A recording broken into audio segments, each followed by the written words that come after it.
Sinzahwema kubifuriza ibihe byiza no kubaha ikaze kuri gahunda mutasanga handi atari hano ku Baryankuna TV ibaberaho mutari ikabagezaho ibyijisho ry'Abaryankuna hirya no hino ku isi rihora ribarebera kandi ribagezaho hano kuko ryiyemeje kudahumbya na rimwe mu gihe igihugu kikiri ku gacuri cyakizweho n'ubutegetsi bubi ari nayo mpamvu n'ubundi tudahwema gukubitira ikinyoma hakubuye. Ingewe ricyubahiro Amani iyi ni Abaryankuna televiziyo ikorera mu bubasha bwa komisiyo y'itangazamakuru n'itumanaho mu rugaga nyarwanda ruharanira igihango cy'igihugu RANP Abaryankuna. Mudukurikira muciye kuri murandasi ku murongo wacu wa YouTube ubaye waracitswe no gukora subscribe. Iki nicyo gihe niba wifuza kujya ubona amakuru atariho umukungugu ku gihe abamaze kuyikora bo bazi banga n'inyungu bifite kuko baba bambere kubona aya makuru atariho umukungugu. Kubisangiza abandi nabyo kandi biba byiza cyane kuko ubukwirakwije ubu butumwa bwiza bw'imindura amatwara agacanzigo. Ibitekerezo byanyu nabyo turabikunda kandi tubiha agaciro, niyo mpamvu tubasaba kubyandika muri comment hasi.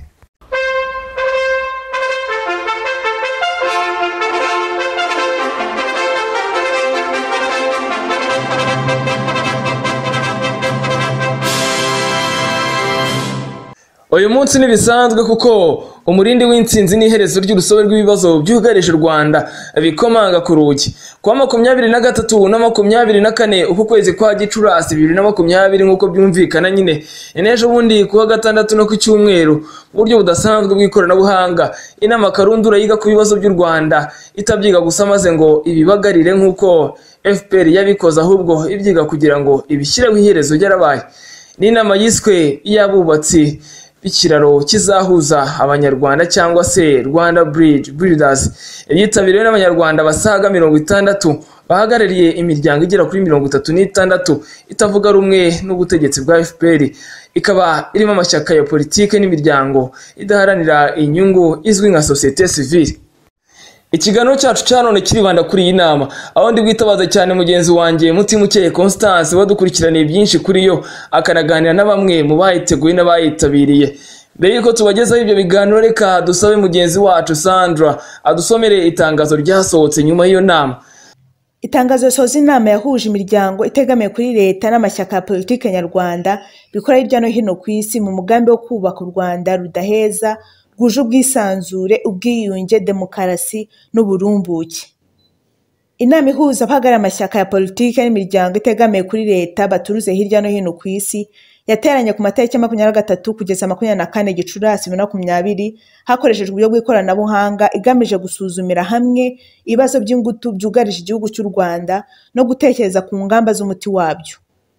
Imaze gusuzuma ibibazo by'ingutu byugarije u Rwanda, impamvu bidakemuka n'ingaruka zabyo, inama icyambere yishimiye byimazeyo kubona ashobora guhuzwa amashyaka n'amashyirahamwe 36 ahagarariwe n'abantu 58. Yababajwe cyane nuko Abanyarwanda yababajwe cyane nuko Abanyarwanda bakomeje kugarizwa n'ubutegetsi bubi burangwa n'ingoma y'igitugu, budagaca uburenganzira bwa muntu, budatandukanye inzego z'ubutegetsi, burangwa n'ivangura, kutabasha kubaka ubumwe n'ubwiyunge mu Banyarwanda bwafunze urubuga rwa demokarasi. Icya gatatu, yasanze ari ngombwa ko guhuza imbaraga z'imiryango nyarwanda y'ingeri zose ari ngombwa kugira ngo mu Rwanda habe impinduka mu bya politike kandi binyuze mu mahoro. Ibyo bigakorwa mu rwego rwo kubonera ibisubizo ibibazo byugarije umuryango nyarwanda bishingiye ku kuba nta demokarasi no kutubaha uburenganzira bwa muntu. Icya kane, yasanze ari ngombwa kurimbura inkuta zitanya abatavuga rumwe n'ubutegetsi hakubakwa iteme ribahuza aho gutatanya ingufu zabo. Icya gatanu, yifuje ko byaba byiza kurushaho andi mashyaka n'amashyirahamwe bitashoboye kwitabira inama bitabira ibikorwa n'inama zizakurikira. Icya gatandatu, yemeje ko hajyaho urwego nyungurabitekerezo rwo kunonosora ibitekerezo byinshi by'ingirakamaro byatanzwe n'abitabiriye inama. Kuri izo mpamvu, inama yasabye ko abateguye inama aribo bakomeza kuyobora urwo rwego nyungurabitekerezo by'agateganyo kandi nabo barabyemeye. Icya karindwi, yishimiye cyane ko amatora mu baturanyi b'u Burundi yabaye mu mutekano, akaba intambwe nziza mu rwego rwa demokarasi mu guhererekanya ubutegetsi mu mahoro. Ni itangazo ryashyizweho umukono n'abahagarariye amashyaka atavuga rumwe n'ubutegetsi bwa FPR ndetse n'abahagarariye imiryango nyarwanda idaharanira ibyicaro bya politiki. Iyo miryango yose igera kuri 36 kuko mugenzi wanjye yabikomojeho. Hagize ushaka kureba abo ari bo yasanga iri tangazo ku rubuga rwacu rwa www.abaryankuna.com.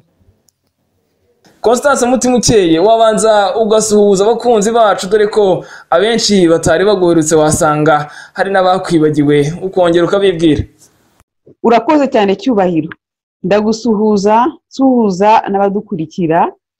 Tugiye kubagezaho ibyavuye mu nama yahujije amashyaka société civile biharanira impinduka na demokarasi mu Rwanda. Njyewe ndi Constance Mutimukeye, nkaba ndi umwe mu bagize komisiyo y'itangazamakuru y'Abaryankuna. Murakoze. Urakoze cyane Mutimukeye. Muri rusange intego y'inama no gushyira hamwe ibitekerezo n'ibikorwa bigamije kugeza demokarasi isesuye no kwishyura ukizana mu Rwanda. Ariko reka ndeke kugizimba mu ntayazambye, ahubwo twumve ibisobanuro by'umwe mu bateguye iyi nama, bwana Ambasaderi Ndagijimana Jean Marie Vianney, abisobanura kuri mikoro ya mugenzi wanjye Mutimukeye. Urakoze cyane Cyubahiro, koko ndi kumwe na bwana Ambasaderi Jean Marie Vianney, akaba ari umwe mu bateguye inama y'ikiraro gihuza abubatsi b'u Rwanda. Bwana Ambasaderi Jean Marie Vianney, tubaye ikaze ku Baryankuna TV. Murakoze cyane kandi ndabashimiye. Muri iyi minota twagira ngo tuganire namwe kuri iyi nama. Ndikumva tudatindiye abadukurikirana ihita nindika mu bibazo. Kubera iki mwateguye kandi mugatumiza iyi nama? Cyatumye twateguye tugatumiza iyi nama nuko ntabwo ari igitekerezo gishya, mu by'ukuri tumaze imyaka tubyifuza. Twagiye n'ubundi duhuza imiryango imwe n'imwe, ariko ni ubwa mbere duhuje hafi ya bose, hafi imiryango yose ya politike n'iya société civile y'Abanyarwanda bari hirya no hino ku isi.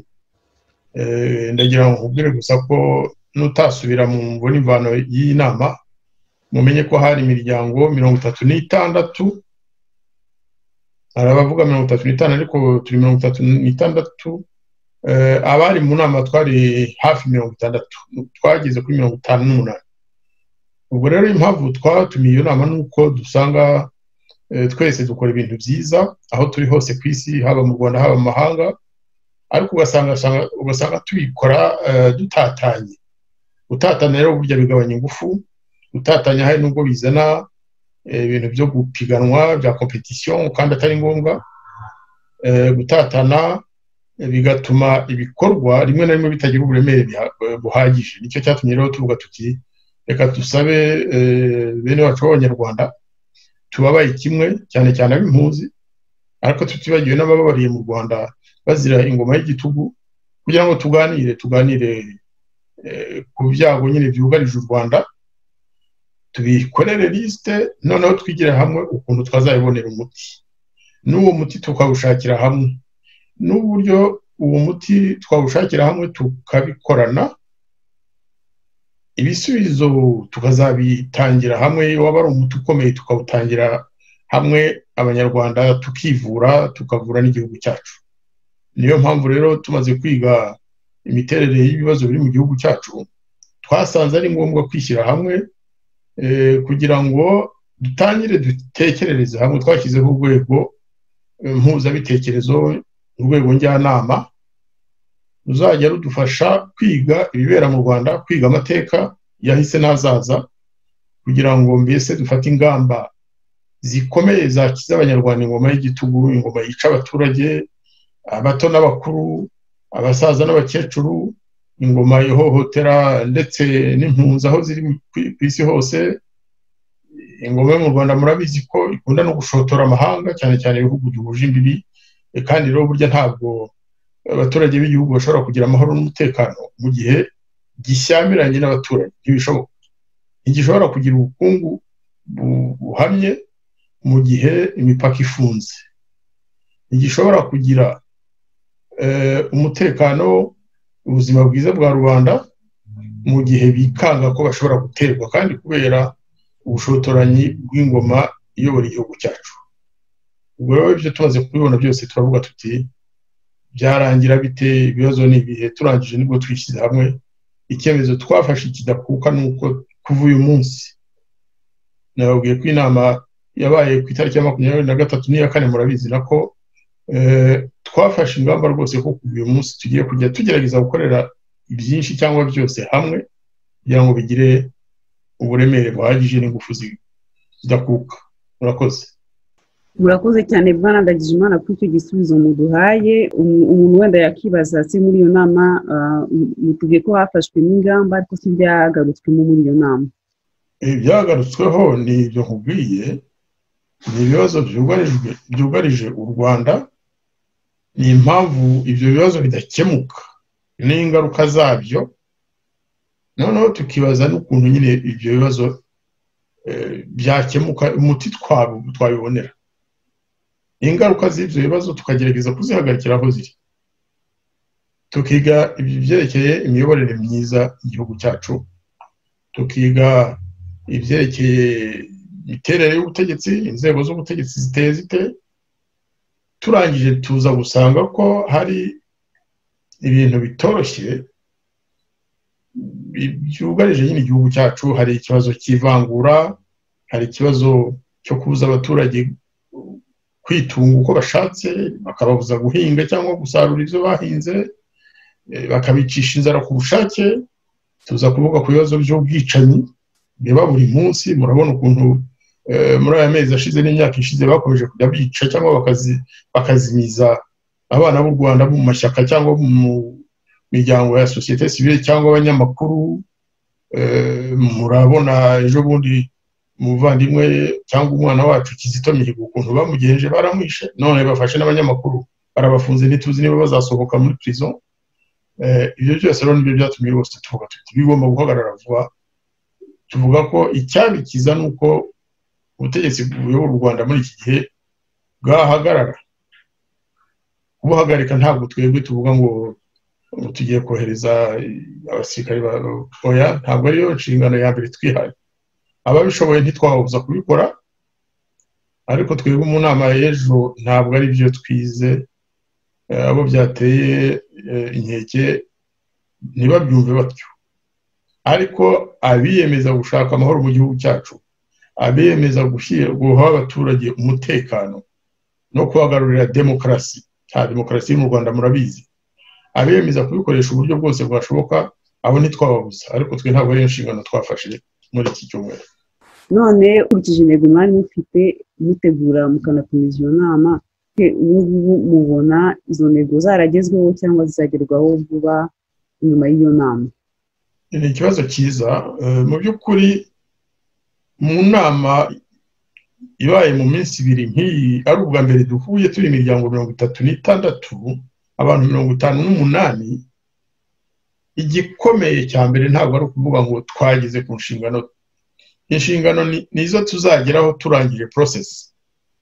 Icyangombwa ni ukwemera guhura, kuko ni ubwa mbere bibaye mu mateka y'imiryango nyarwanda ikora politiki cyangwa iharanira ikiremwamuntu. Ni ubwa mbere bibaye abanyarwanda bagize kuri uriya mubare bahura bakaganira iminsi ibiri yose. N'ibindi byagiye bigeragezwa mbere byabaga birimo nk'abantu 10 batarenze, ariko ubu nakubwiye umubare. Icyo rero ni ikintu ni inshingano ikomeye, kuko nubwo bamwe bakeka ko ari ibintu twatekereje huti ni ukwibeshya. Uyu mushinga twatangiye kuwiga mu kwezi kwa 11 muri 2018, turi itsinda ry'abantu 6. Turatangira turabyiga, dukora za gahunda, bigeze aho 2 muri twe kubera imirimo myinshi bafite mu zindi nzego badusezeraho, dusigara turi 4. Noneho turakomeza turabyiga. Uko tubyiga niko tunaganira n'abanyarwanda bandi bo mu mashyaka ya politike cyangwa muri societe civile, tukumva igitekerezo niba bashobora kukigira icyabo. Aho tuboneye ko byose bitunganye, turavuga tutireka noneho ya nama tuyikore. Ubundi iriya nama yagombaga kuba hari ahantu twari twarateganyije tuzahurira turi benshi nk'uko tumeze, mbese twari twarateganyije abantu hafi 70. dushaka no kwiha ubushobozi bwo kubikora, ariko haza COVID-19. Noneho turavuga tuti aka ni akabi kaje, ariko tugafate nk'akeza. Iyi nama tuyikore mu buryo bwa tekinike, bya tekinoloji ya kijyambere, kandi byagenze neza rwose. Twabikoresheje tekinoloji zigezweho, twari 58 twicaye turebana kuri kamera, tuvuga nk'aho turi mu cyumba kimwe. Iyo nayo ni intambwe rero ikomeye itwereka ko hari ibintu dushobora gukora tutiriwe tunafata indege, dufata za train cyangwa dufata amamodoka tugatwika esansi, kandi twashobora kwicara tugakora inama, yewe tukaba twanayikora buri munsi tubishatse. Ubu rero ikintu gikomeye nk'uko kubwiye nuko twabashije gukora inama. Ikindi nuko twahuye inama tukaganira mu mucyo, mu bwitonzi, mu bwubahane no mu bwihanganirane. Uwahabwaga ijambo nta bagabo dukeneye gutanga, abantu bose bavuze muri iyi nama babaga bavugana icyubahiro bafitiye bagenzi babo, nta bigeze baterana amagambo na rimwe. Niyo bavugaga ibidahuje, umuntu umwe yaravugaga undi akamusubiza, natwe twari turi ku ruhande rw'abayobozi b'inama tukabafasha kumvikana, tugashaka mbese ukuntu bahurira hagati, ariko nanone tudashyize ukuri inyuma, tugakurikiza inzira y'ukuri, tugakurikiza ibitekerezo uko byatanzwe, ariko tugakora icyo bita consensus. Ni nayo yonyine ishobora kuzatuma abanyarwanda bumvikana, kuko tudakoresheje consensus buri munyarwanda yajya akeka ko ari ufite ukuri, kandi ibyo ntibibaho. Rero nta muntu ugira ukuri 100%, ntibibaho. Ushobora kuba ufite ukuri 60%, ariko hasigaye 40. Ugize ibanga rero ukabona abandi bafite ukuri kuri 40 kukuzuzuko kwawe, niho ibintu biba bigana heza. Cyane cyane turagira ngo ikindi twabashije gukora nuko mu bari mu nama harimo urubyiruko, harimo abato benshi, abagabo nako abahungu, abakobwa n'abagabo batangiye gukura, ariko urebye inzego zose zari zihari. Ikindi harimo abagabo n'abategarugori batari bake. Iby'amoko sinirwe mbivuga kuko byo navuga ko ari agahebuzo. No mu cyumba nta n'ubibazaga nguriya ni ngova mu buhe bwoko, wakomoka muri prefecture ya kera yihe, ngo ibyo ngibyo rwose twarabirenze. Nabyo navuga ko ari ubwa mbere bibaye mu mucyo, mu bwubahane no kureba kure. Ibyo nibyo byaranze iyi nama. Igisigaye rero nuko gahunda twihaye yo kuzakomeza urugendo tuzayikomeza, kandi ntitugiye gutinda mu nzira. Mu minsi itaha tuzongera duhuze amatsinda tuzashyiraho kugira ngo atwigire ibibazo nyine twabanje kunyuramo muri iriya nama. Ibyo twasanze ari byo bituzitira cyane. Ayo matsinda azajyaho, azashyirwaho n'abari mu nama uburyo bwa demokarasi. Ntabwo ari ekipe yacu yo gutegura inama cyangwa kuyikoresha, ntabwo ari izabikora. Inama abari mu nama nibo ubwabo bazabyikorera, noneho tukajya tubiganiraho buhoro buhoro. Murakoze. Murakoze cyane Bwana Ndagijimana. Nuko ndagira ngo ngane ku kibazo cya nyuma. Mwagize ngo twashoboye kugera kuri consensus, ari kuvuga niba niyo twumvikanye tugashaka aho duhuriza.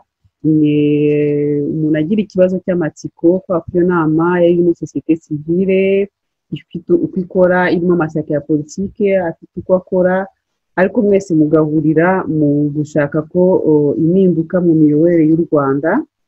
Ariko nanone iyo umuntu yitegereje buri shyaka, buri societe civile, umuntu asanga inzira yo kugera kuri iyo mpinduka mwese mutayibona kimwe. Hakaba wenda abashaka icyo umuntu yakwitwa kuganira, dialogue. Mu kanya mwabikomojeho, akaba ari abumva bashaka gukoresha imbaraga. Ubwo wenda byaduteye ikibazo cy'amatsiko, mwashoboye kugera kuri consensus gute aho mutabona inzira kimwe zo kugera kuri iyo mpinduka? Abakoze mu by'ukuri njye sinemeranya nawe ko hari abavuga ngo nta dialogue bashaka. Twese turifuza dialogue, yewe n'abafite ingabo batabihisha bari no mu bushobozi wenda bwo kubikora. Twafata urugero nka ziriya ngabo za FDLR ziri muri Congo ntabwo ari ukubavugira, ariko nta gihe batasabye kuganira na leta ya Kigali.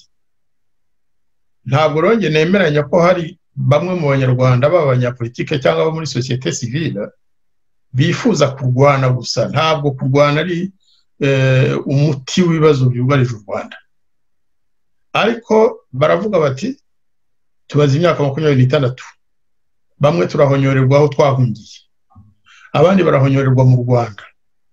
Leta ntako tutagize kugira ngo turebe ko twaganira, nk'uko nayo yubakiye ibyo ari byo byose. Ingoma ya FPR yubakiye ku ntambara yakoze kuva muri 90 n'ubwicanyi bwinshi bwagiye buba. Akavuga rero bati ni kuki yo itemera kuganiriza abanyarwanda batavuga rumwe nayo. Tuzakomeza gusaba kuganira hagati yacu, icyo cyambere tukabona ibisubizo bimwe kandi duhuriyeho. Ariko ingoma iyobora igihugu kandamiza rubanda niyanga kuganira, abanyarwanda baba bafite uburenganzira bwo gukoresha ubushobozi bwose n'uburyo bwose babona kugira ngo bibohore ingoma y'igitugu, ingoma yica abaturage. Aho ngaho rero turahahuje. Ntabwo twigeze tuvuga ngo bamwe bashyikiye dialogue, ibiganiro, abandi bashyikiye indwano. Nta n'umwe ushyikiye kurwana waba yaranze dialogue. Nta n'umwe, nta shyaka na rimwe, nta muryango wa societe civile n'umwe wanze ibiganiro. Ababivuga nuko badashaka nyine kuganira n'abandi, ariko twe twaganiriye na bose no muri iri tegura ry'inama. Nta na bamwe bigeze bavuga bati ibyo kuganira turabyanze. Oya, bose nibyo bifuza, ahubwo bakavuga bati bimaze gutinda turavunika, baraza bakatwica, bakadusanga muri Zambia bakatwica, muri Malawi, muri Afrika y'Epfo, muri Uganda, muri Kenya n'ahandi hose, muri Congo hose. Impunzi muzi ukuntu bamaze iminsi bakindagura impunzi z'abanyarwanda. Rero ntabwo bizageraho, natwe tugomba kureba ukuntu twakwitabara. Nabyo kandi bifite ishingiro. Umuntu wicwa hato na hato umunsi ku wundi aba afite uburenganzira bwo kwirwanaho no kwitabara. Murakoze cyane, turabashimira umwanya mwafashe mukaza kuganira natwe. Wenda reka mbahe umunota wa nyuma ndamugira icyo mwabwira abantu bakurikira Baryamuna TV. Ubwo natwe biteguye dusoza tubashimira cyane cyane ko mwafashe umwanya wanyu mukaza gusubiza ibibazo byacu mukatuganiriza. Ndagira ngo mbashimire, mbanze gushimire wowe ubwawe wambajije ibibazo mu izina rya Abaryankuna TV. Ndibutsa ko umuryango wanyu ari umuryango dufitanye imibanire myiza. Nabivuga ntabwo ari sibanga, kuko dukunze gushyikirana. Hari ibintu byinshi twakoze, Abaryankuna akaba aribo bambere babishyikira kandi bakabivuga badaciye ku ruhande. Nanjye rero ibyo mukora ndabishyikiye kandi nifuza ko nk'urubyiruko, kuko mwese Abaryankuna kugeza ubu mbona muri urubyiruko, muri abana bacu twabyaye tukabakuza, ntabwo ari benshi bakora nk'ibyo mukora. Abanyarwanda bamenye ko Abaryankuna atari abateroriste nk'uko ingoma ya Kigali ihora ibivuga. Ni abana b'Abanyarwanda barenze ikibazo cy'amoko, bashaka guca inzigo hagati y'Abahutu n'Abatutsi cyane cyane. Barabivuga kandi ntabwo baca ku ruhande. No mu Banyarwanda muri rusange, icyo twe twakwifuza nk'ababyeyi banyu ni uko Abanyarwanda bose b'inkumi n'abasore babegera mukaganira, mukababwira impamvu mwafashe iyo nzira yo kuvugisha ukuri.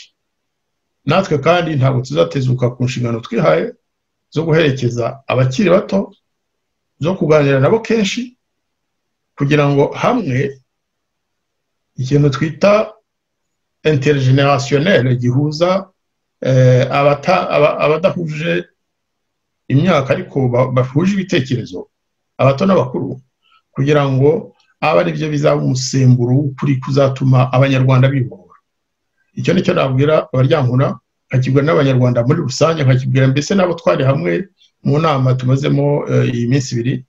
Kandi ikindi cyanshimishije nuko Abaryankuna bitabiriye iyi nama ku buryo bushimishije. Ndumva bari bafite delegation ihagaze neza, twarabashimiye no mu nama twarabibabwiye kandi nongeye kubashimira. Mwakoze cyane kandi nsuhuje n'abagenzi bawe tutaganiriye, ibiganiro byanyu ndabikurikira kenshi, ndabashimye. Urakoze cyane bwana Ambasaderi Ndagijimana. Nibyo koko turaza kubigarukaho uko abaryango n'abitabiriye iyi nama. Ubundi kumva nanjye nasubiza mikoro bwana Cyubahiro Amani. Reka nshimire cyane Mutima Ukeye ndetse na Ambasaderi Ndagijimana kuri ibyo bisobanuro muduhaye. Aya makuru atariho umukungugu n'ahandi wayasanga atari ku Baryankuna TV. Kora subscribe, uduhe like, ukore share, unatanga igitekerezo cyawe. Ubundi udukurikire kuri Facebook yacu RANP Abaryankuna no kuri Twitter @Abaryankuna. Ushobora no kutwandikira kuri email yacu abaryankuna.info@gmail.com. Asigaye kurikirane uniyumvire kwa Baryankuna bakubitira ikinyoma hakubuye nakodoke. Abaryankuna nabo ntibacitswe. Mutima Ukeye yabashije kuvugana na Mariyamu, umwe mu Baryankuna bitabiriye iyi nama, maze nawe agira icyo amutangariza, aho yanagarutse ku buryo Abaryankuna babona iyi gahunda n'uruhare rwabo mu ishyirwa mu bikorwa ry'izi ntego.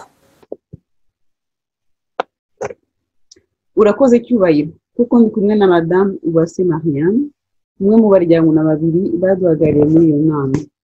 Madame Uwase Mariam, bahaye ikaze. Urakoze cyane Mutima Ukeye kunyakira ku Baryankuna TV. Muri iki kiganiro nongeye kubasuhuza mwe mwagiteguye, nsuhuza n'abazacyumva. Urakoze cyane. Reka natinziye abadukurikira mite nkubaza ikibazo cya mbere. Nk'umwe mu bagize urugaga nyarwanda ruharanira igihango cy'igihugu, ari narwo waruhagarariye muri iyo nama wowe na mugenzi wawe, ukurikije intego z'urwo rugaga n'ibyaganiriweho muri iyo nama, ubihuje ute n'intego z'urwo rugaga? Murakoze Mutima Ukeye. Nibyo koko twitabiriye inama nk'uko bimaze kumenyerwa. Urugaga rwacu ruharanira gushyira iherezo macakubiri, mwiryane, inzigo mu Banyarwanda, aho twifuza guca inzigo no kunamura icumu, ariko nanone tunaharanira guhindura uburyo bw'imiyoborere mu Rwanda. Muri rusange rero intego z'iyi nama naho zerekeza mu guhindura imiyoborere n'uburyo u Rwanda ruyobowemo, budashingwa kubona rero bifitanye isano cyane.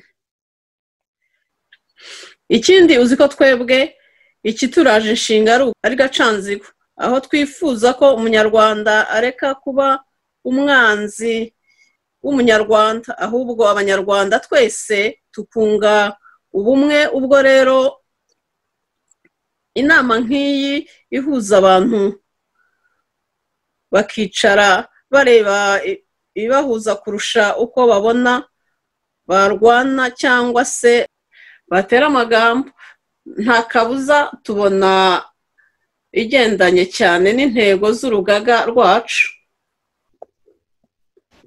Urakoze cyane kudusobanurira uko iyo gahunda yo guhuza abanyarwanda ijyanye na gahunda yacu y'Abaryankuna. Ikindi kibazo nakwifuza kukubaza, wowe ku giti cyawe hari imbogamizi ubona muri iyi gahunda yo kwihuza? Murakoze Mutima Ukeye. Kuri iki kibazo kijyanye n'imbogamizi, imbogamizi zo ntizabura. Byonyine kuba tutabasha gukorera inama nk'izi mu Rwanda twisanzuye ni imbogamizi, ariko hari n'izindi ebyiri navuga. Abanyarwanda ntiturumva cyane uburenganzira n'ishyano igihugu cyacu cyagushije, nabyo rero biba inkomyi muri gahunda nk'izi. Indi mbogamizi mbona, umwanya nawo bigaragara ko wabaye muto ku buryo ibyagombaga kunonosorwa mu buryo bwuzuye bitabashije kugerwaho 100%. Murakoze. birumvikana ko imbogamizi zitabura. Ikibazo cya nyuma nk'umuryango na kandi nk'umusesenguzi ubona ari hehe hakwiriye gushyirwa imbaraga cyane? Murakoze mutima ukeye kuri iki kibazo mumbajije.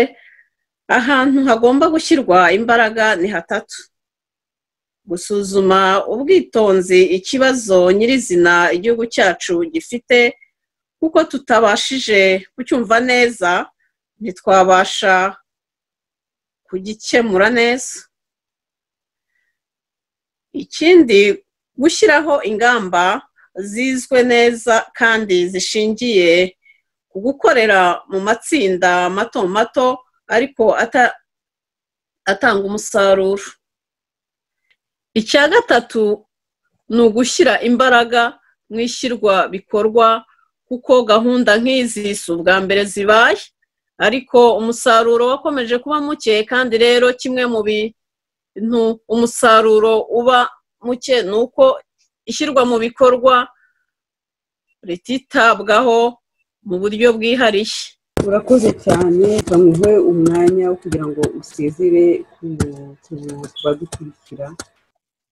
Urakoze cyane mutima ukeye kuri uyu mwanya wampaye wo kubagezaho ko inama yagenze. Mbaye mbashimiye kandi Imana ibane namwe. Murakoze. Arakoze cyane Madame Uwase Mariam, umwe mu baryankunama babiri baduhagarariye muri iyo nama. Turagushimira umwanya wafashe ukaza kutuganiriza ku byavuye muri iyo nama, ukanakugezaho n'ubusesenguzi bwawe. Njyewe ndi Constance mutima ukeye, ndagushimiye cyane cyubahiro twabanye muri iki kiganiro. Ndashimira abashyitsi bacu bemeye kuza bakatugezaho ibyavuye muri iyo nama. Ndashimira namwe mwese mukomeze kudukurikira Baryankuna TV, aho tudahwema gukubitira ikinyoma ahakubuye, kandi babwira ko n'ubutaha nzagaruka kubagezaho amakuru cyangwa ibindi biganiro. Murakoze, muhorane amahoro y'Imana.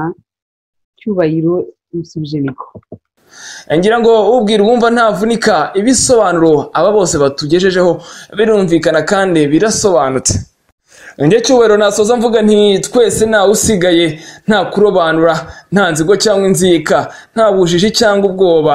Twamagana ikibi, duharanira icyiza, twimure inzigo, twimike igihango cy'amahoro.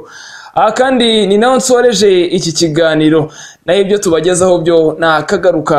Mugire impagarike n'ubugingo.